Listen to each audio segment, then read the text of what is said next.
Races for governor in the U.S. House and Senate have soaked up attention in recent weeks. However, all seats in the state legislature are also up for a vote. Talk about a blue wave sweeping the midterm also extends to local races. Christopher Conover discussed the likelihood with the Arizona Capital Times' Ben Giles in Phoenix. Can Democrats either pick up a significant chunk of seats in the House of Representatives and more specifically in the Senate? Perhaps can they split the chamber? Perhaps can they take control of it? It's been talked about in the past.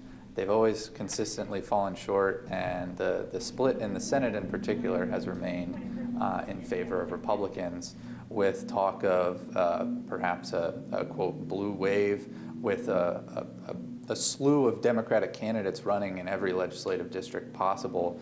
There is renewed chatter again this year that, could this happen? Does it really come down to just a couple of races? It does. There's only so many districts in Arizona that are considered competitive, and that's just because of the way districts are drawn. There are some rural districts that are solidly red. There are urban districts that are solidly blue, and neither party really stands a chance of tipping the scales in their favor in those kinds of districts. But Legislative District 10 in Tucson is one where there has been traditionally a little bit of room for a split. Representative Todd Clodfelter had kind of stolen a seat from Democrats who had controlled both legislative seats from District 10 for a number of years. That's something called the single shot strategy, where by running as the only candidate for your party, you might stand a better chance of encouraging voters to vote for you and then not vote for anybody else.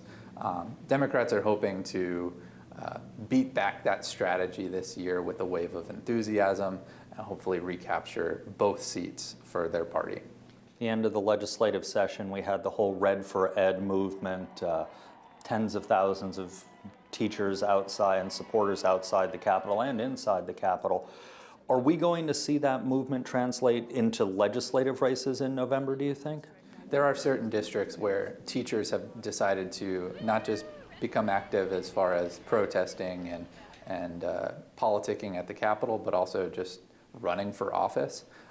And there is hope, at least among the Red for Ed movement, that they can transition sort of away from the Invest in Ed initiative, the ballot measure that was thrown off the ballot by the Supreme Court that would have raised income taxes on wealthy Arizonans to pay for an education funding increase. They're hoping that anger and frustration over the Supreme Court's decision to bar that from being eligible to be voted on in November can translate to a swell of support for candidates who vow to try and increase funds for education. When it comes to legislative races, is there anything we've missed that the voters out there need to know about before early ballots go out, really in less than a month at this point?